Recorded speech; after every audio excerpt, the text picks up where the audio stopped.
In my last video, which I'm going to link to up here, I discussed choosing the incentives that would motivate users.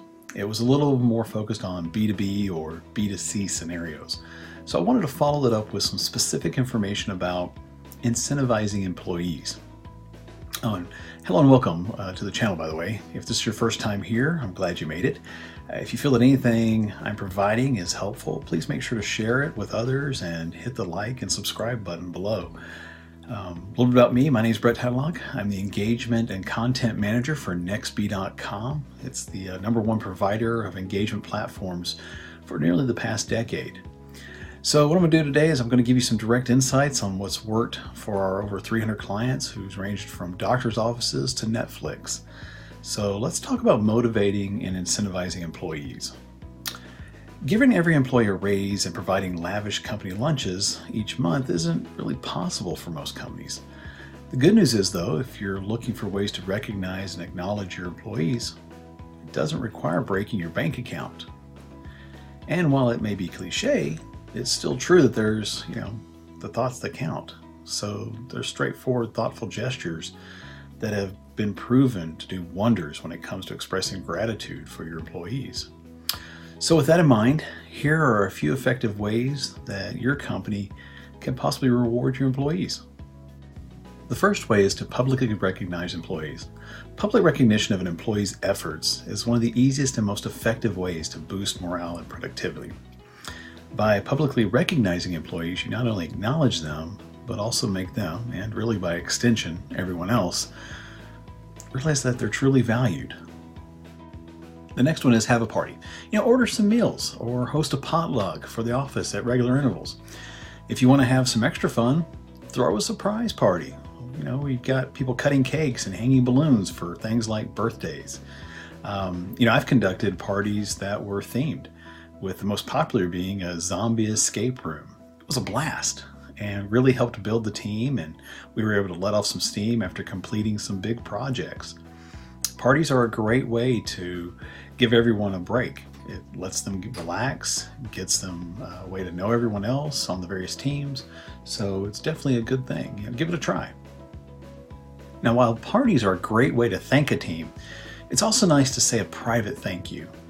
And let's face it, it really doesn't cost a company much to say thank you to an employee with a card, a handwritten note, some flowers, or a gift card to their favorite restaurant.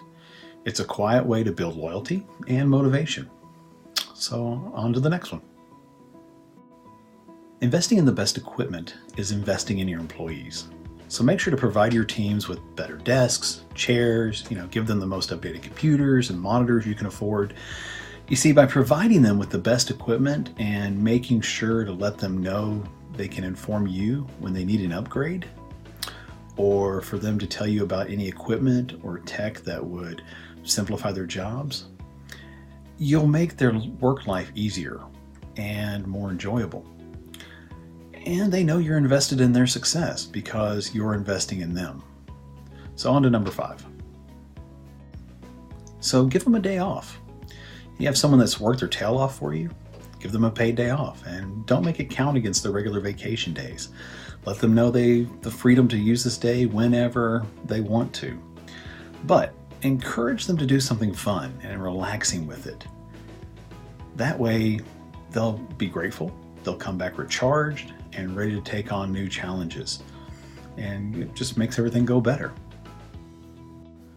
Another simple thing to do, and similar to the previous, is provide more flexibility.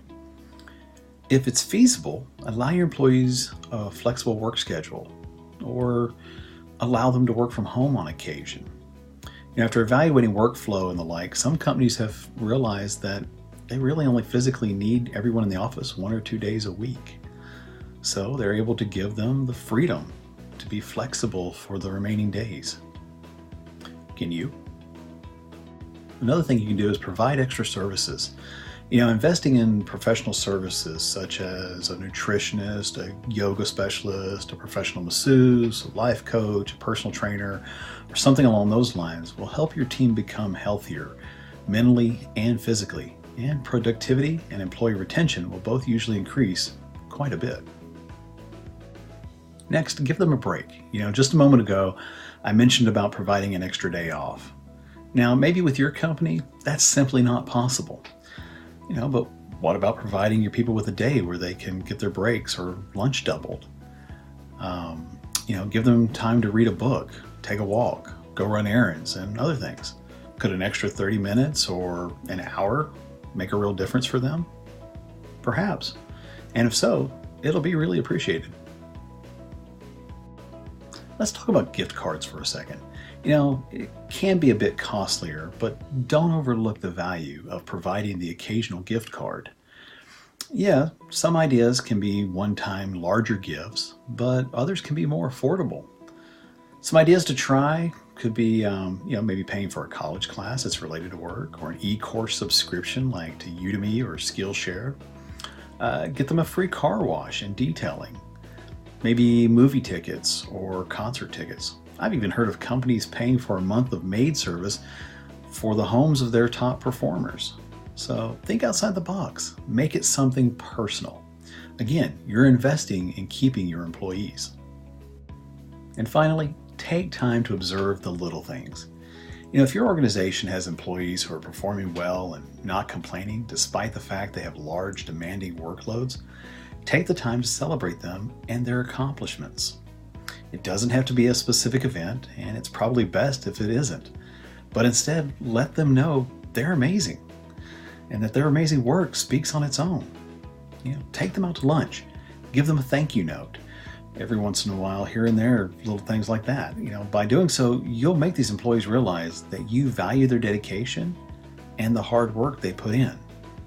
So there you have it, 10 really quick, effective, and really inexpensive ways to invest in and motivate your employees. I hope you enjoyed this video. Did I miss anything? Do you have other suggestions? If so, put them in the comments below. I'd love to see what your thoughts are. And make sure to hit the like and subscribe and share these tips and tricks with someone you think that they'll help. I look forward to sharing more again with you soon. Thanks.